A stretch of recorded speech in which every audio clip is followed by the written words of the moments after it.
Now we're going to get into the nuts and boltsy things of making sure that you're ready to engage the city in these efforts.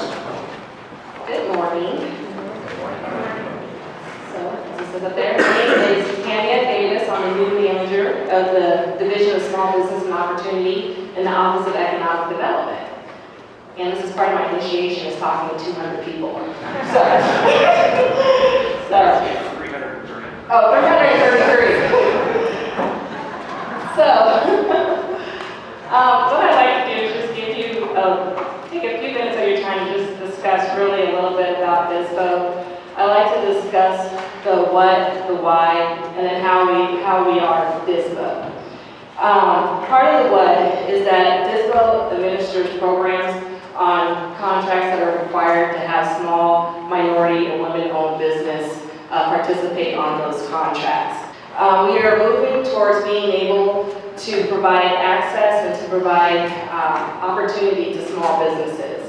Currently, we also have a mentor protege program where we partner large businesses with the smaller businesses that are certified within our program, and we're looking towards other opportunities that we can be able to provide, and also being able to partner up with the NWC.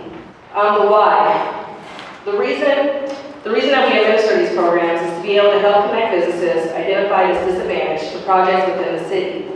We want to help ensure that the work that has been identified in Denver's disparity study is available to small, women, and minority-owned businesses. The study shows where discrimination has occurred historically and where the city's programs can be of assistance for providing opportunity. This disparity study is conducted every 5 years and is the base of Denver's DISBO ordinance. It's what we are governed by. Major part of what we do is that we set goals on a bi-weekly basis. So every other week, there's a committee of about 9 people, professionals who are out in the community, small businesses.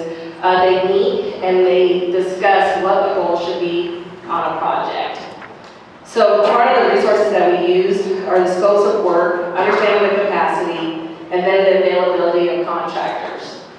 Once the goals are set, we are able to publish those goals as the project is advertised. So then the how. So we set the goals, and then after the goals are set and the contract is going, we have a very strong compliance group internally who monitors the project through the life of it. In order to become certified, there's ownership and financial requirements that need to be met. And in order to find out more information, I welcome you to be able to go to our website, denvergov.org/DISBO, or call 720-913-1714. And there's also 2 of us who are here who will be here afterwards to answer any questions that you may have, myself and my partner over here, Siobhan. So that's it. That's my brief initiation here. Next, we have Beth Zolo, Public Works. Good morning, everybody. Welcome. I see a lot of familiar faces out there. It's good to see everybody. I'm Elizabeth Zolo. I'm the manager of the Contract Administration and Procurement Group with Public Works. So just a little bit about Public Works. So I have a 10-person team, and we procure all design, construction-related services, engineering, and we do that through RFQ, RFP, and sealed hard bid. So we're kind of a one-stop shop. Last year we did $420 million in contract values just with our little group. We were really busy. We made over 3,000 payments, so we're also the group that makes sure you get paid for the work you perform under our contracts. And we issued about 500 work order task orders. So a large part of that $420 million is on-call contracting, so we get a lot of work done that way as well. So I see some faces out there that are probably familiar with that. The big part I want everybody to know today, based on the RFQs and RFPs we've heard about earlier, I want you all to know where those opportunities are going to be published. Through executive order and charter, we are required to publish in the Daily Journal. So every project we put out will be out in the journal. We advertise there for a minimum of 3 days. And then we also post it on our website, which is work4denver.com. Out there, we have a look ahead for the next several quarters. So as these projects get teed up, we'll be putting those out there as well. We also publish on a third-party plan room called Quest CDN. That's where you can go. That's where any plans and specs are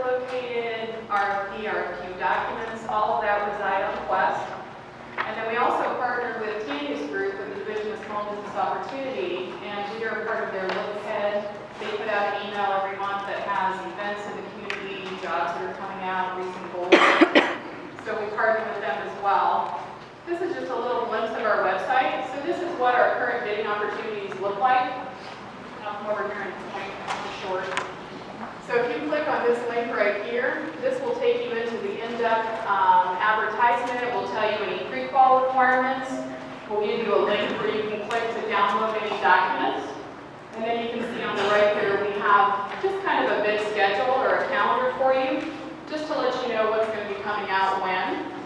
This is kind of our look ahead. So you can see there we have some 2016 quarter 2 projects listed. So you can see we have a roof and Bright Boulevard redevelopment, Denver TIF. So once we get the National Westerns projects added out there, you're going to see a lot more. And those things take you to a brief description of the project as well. This is a bidding process overview. We try to put any information out there that will be helpful to the community on our website. And then there's specific download instructions there for Quest. On the construction side, we do post the results of any public bid opening we held. You'll see the results out here. This is just a snapshot of what happened that day. And then we maintain, I think it goes back maybe 10 years, all the bid tabulations are out there. So once we sign an agreement with somebody, we put the quantities and the prices out there. So if you want to know what concrete cost last year, you can go check. And then for RFQs and Ps, we have a separate page. And I think that's probably what folks here are interested in today. So when we do a short list or any kind of award, we go put it out on this page, and we also send an email to anybody who downloaded it. So you will be notified either way. And this is our bid calendar. So anything we have in our group, whether it's an RFQ or P, a pre-submittal, a bid opening, a pre-bid, all of that gets posted on our calendar. So if you don't bookmark any other page, I would bookmark this one, because you can just log in and check it, and you'll see what's coming for the next one. We hate to see people miss something. And then this is a list of resources. All of these links will take you to all of our links to our social programs. Anything we procure follows prevailing wage, diversity and inclusivity, our MWBE and DBE ordinances. We adhere to all of those, and you can find a lot of information here. I think there's links to the executive orders, there's links to prevailing wage, and we are here to help. So I know Kelly said he was going to put something out with contact information for everybody, but this is just our general mailbox, pwcontracts@denver.org. So any questions you have about procurement, you can address those to me there. And then I think I'm going to turn it back over to Kelly. All right, we're getting close to the end here. We'll do some questions here in a second. But again, I just want to reinforce everything Saturday will be posted on the NDCC website by the end of the week. We will, our goal is to make this as easy as possible. So we'll put in a prominent right up front contact information for each of the speakers so that you have access to them. The other thing I want to point out is I had a chance to meet, do a lot of one-on-ones over the last 3 years that I've been doing NDCC work, just to chat and understand, the lay of the land in terms of kind of where the industry is. Obviously, as we move into this formal process, I can spend every hour of every day doing one-on-ones, so we're going to not do those anymore, at least as we get into this procurement effort, because we want a level playing field for everybody. But I want to thank all of those that I've had a chance to meet with over the last 3 years as I've done NDCC work.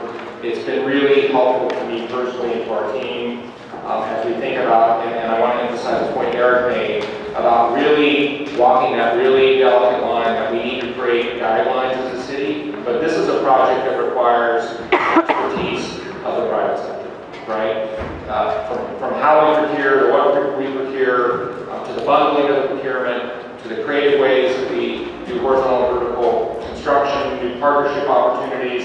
We talked a lot about public-private partnerships for financing maybe some of this work, which is another session that we'll probably maybe talk about that in September. But we need your help.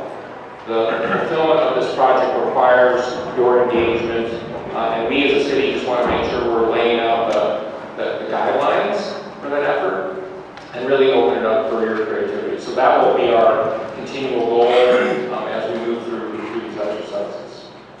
So with that, I want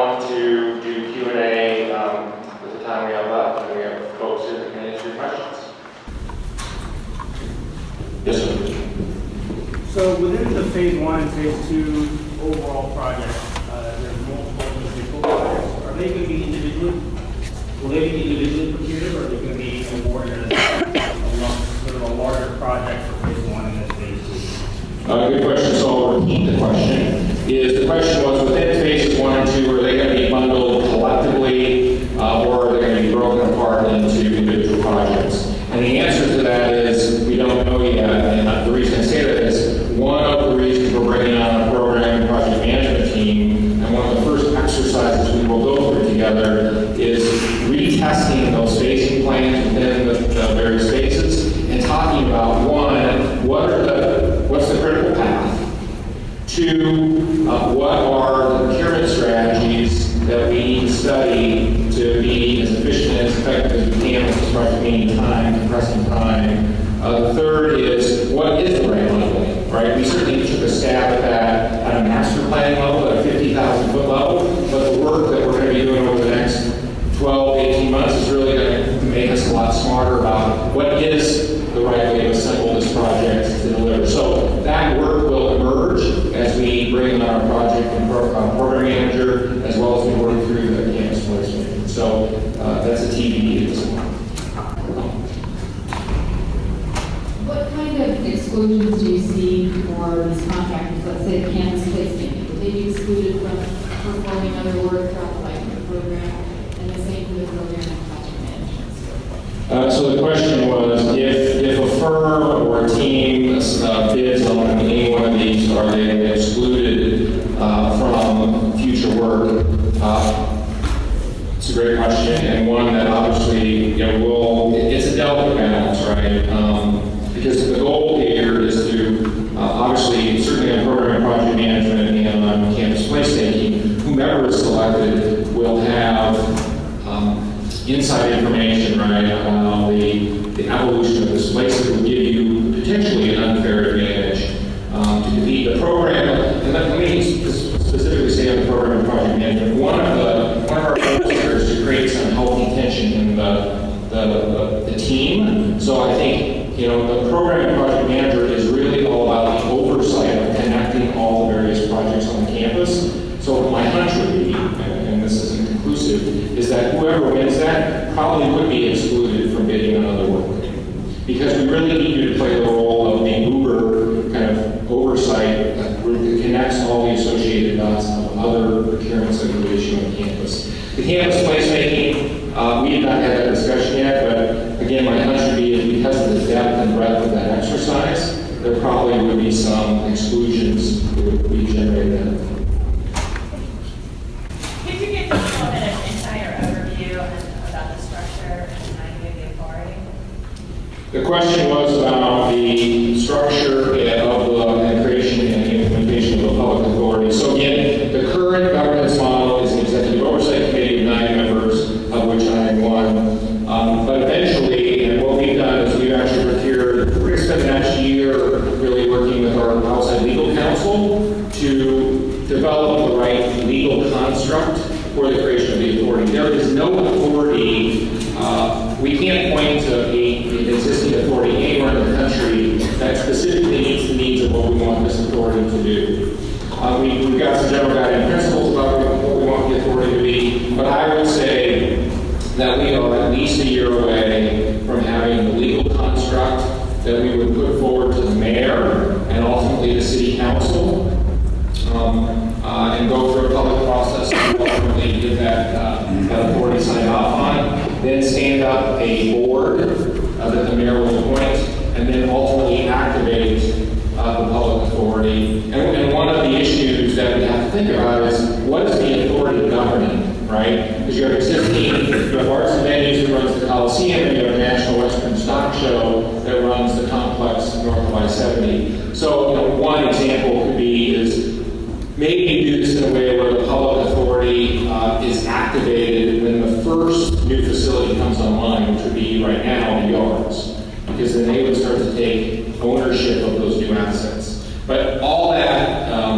all those iterations and discussions will fall out of our work with our legal counsel and our partners, CSU and National Western, to determine when is the right time to activate the authority. But right now we have an executive executive oversight committee that is acting on behalf of the mayor to advance this project until such time the authorities do that.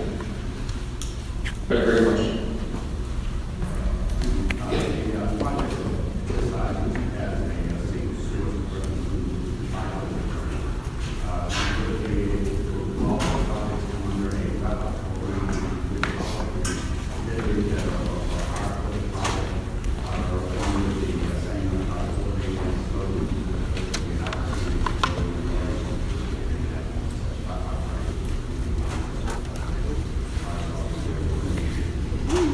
So I'm going to paraphrase your question.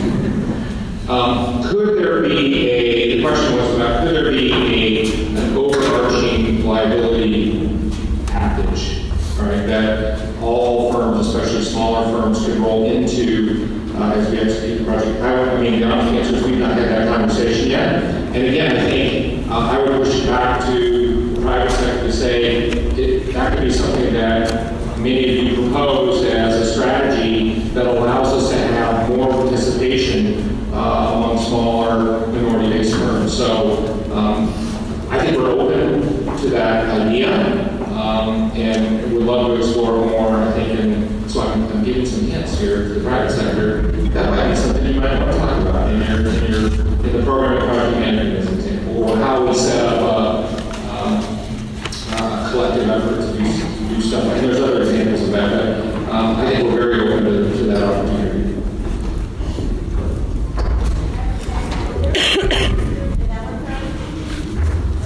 Well, that would be a master developer. It is not, right now, the intent is not to have a master developer.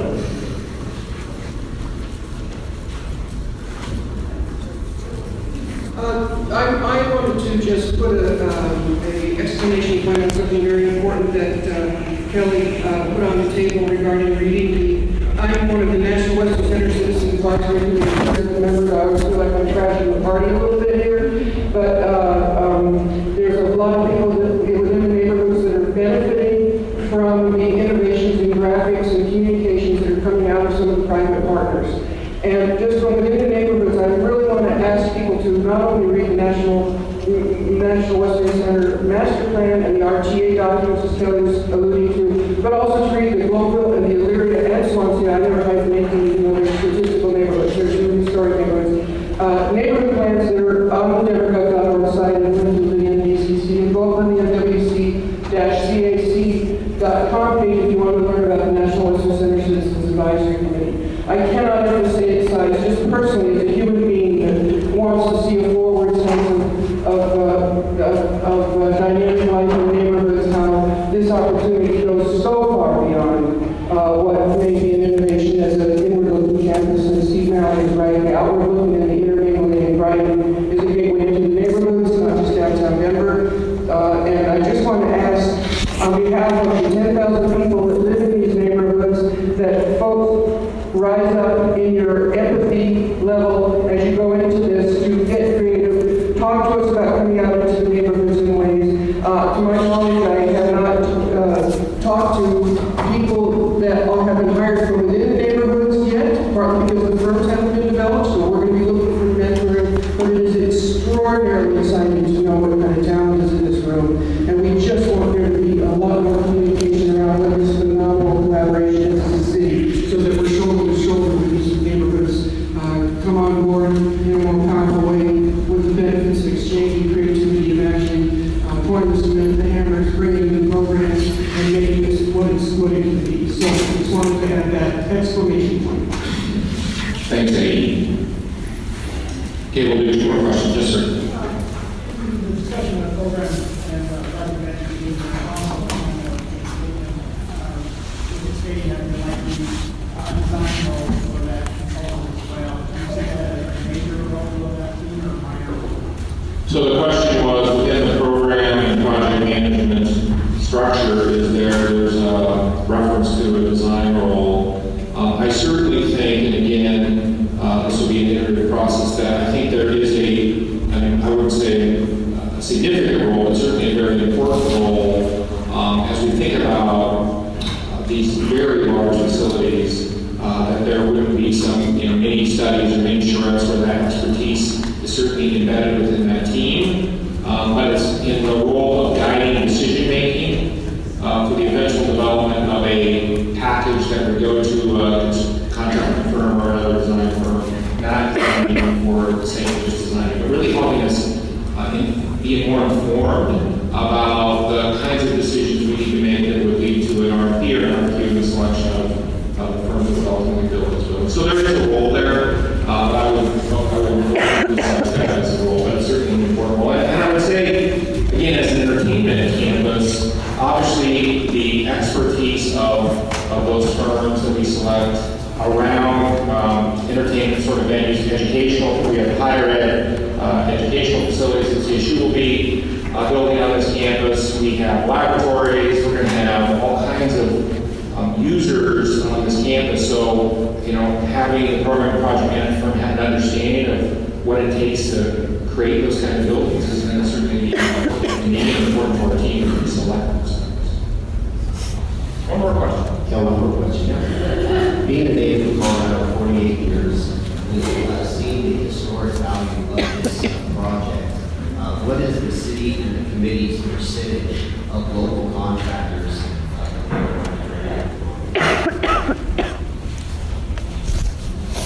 So, you know, again, the question was about what's the denominated as well, third generation. If that should be my that just indicated my age. Obviously, the question was about what commitment to local contracting. You know, first and foremost, just as a legal matter, the National Western project is going to follow all city procurement rules and ordinances, executive orders of the mayor, and obviously there is a very strong commitment to Denver-based and Colorado-based firms. But I think to East Point, and it's one thing to meet the requirements. I certainly think one of our goals is to say this is an historic opportunity, and how do we make sure that local residents or local businesses that are closer to this project can also benefit. Although there's not a rule that says we're going to focus in on our rounding points for higher local firms, I think it's certainly something we're committed to, and it's important that all of you hear that we want to see not just the rule followed, but the spirit of the law live in your proposals back to us. So there's going to be a big opportunity when we're in for Colorado-based firms. We're going to have an unskilled labor right now to build the projects that are out there. So I'll give you an example. Imagine for a minute an opportunity. We've talked a lot about this on the workforce development side, of which this project will participate, a collaboration among all the team members, both public and private, that come together and says, we can create an environment where, whether it's veterans coming back into the workforce or middle schoolers exploring careers in design and construction, how do we create a pipeline of opportunities for Coloradans to walk out of a project like this with experience, with certificates, with associate's degrees, with four-year degrees, debt-free, and into a job with 40 years plus of construction that's going to happen in this sort of opportunity. We can do that. And again, the city can lay out the big idea and the parameters, but it goes back to the private sector saying, yes, we believe that that's a worthwhile objective, and here's a way to do that. So I think you'll hear us, you know, the mayor always says we're going to live our values. So I want to make sure that not only do we build a really cool place, but the legacy of this place is that Coloradoans and others get to share in that aspect. With that, I want to be respectful of your time. Thank you for coming.